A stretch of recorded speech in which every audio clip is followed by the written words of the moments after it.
ఏం అంటే వా అనే అక్షరం మాత్రమే వినిపిస్తుంది. దాని వెనకాల అనేది నెట్టుతుంది. అర్థమైందా? అది శబ్దం. అసలు యాక్చువల్గా మీ పేరులో ఉండే అర్థం చెప్పండి. వేంకట అంటే ఏమి? సంకటాలను తొలగించేవాడు, అంటే కష్టాలను తొలగించేవాడు అని. మీరే కష్టాలను తొలగించే పేరు, అట్లాంటి అద్భుతమైన పేరు పెట్టుకొని ఉండి మీకు కష్టాలు ఎందుకు వచ్చినాయి?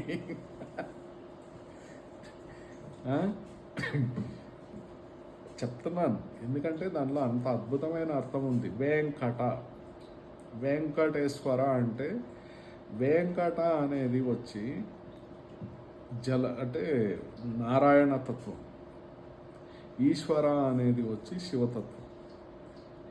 అసలు ఇలాంటివి ఎందుకు పుట్టాయి అంటే ఆ కాలంలో ఉండే ధర్మం ప్రకారము కొంతమంది శైవులు, కొంతమంది వైష్ణవులు ఎప్పుడూ కొట్లాడుకుంటుండేవాడు. మా దేవుడు గొప్ప అంటే మా దేవుడు గొప్ప. ఇప్పుడు ఎప్పటి నుంచో ఇది జరుగుతూనే ఉన్నాయి. ఇవి రెండు ఒక్కటే అని, ఒక్కటే అంటే శివ కేశవ రెండు ఒక్కటే అని చెప్పి జనాల్ని, అంటే ఆ యొక్కమైన ఆ ఉద్దేశాల నుంచి, అంటే ఆ గొడవలకి కారణమయ్యేదనుకుంటే మీ రెండు ఒకటే అని చెప్పడానికి ఏర్పాటు చేశారు అంతే. అది కాలధర్మంలో వచ్చింది ఇది అవన్నీ.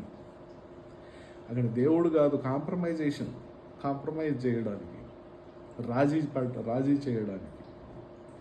అర్థమైందా? ఇక్కడ ఒకరు వేరే అని కూడా కాదు. అసలు అవన్నీ లేనే లేవు. ఇవన్నీ ఊరికే పనికి మనలో సృష్టించుకున్నారు అంతే ఇవన్నీ.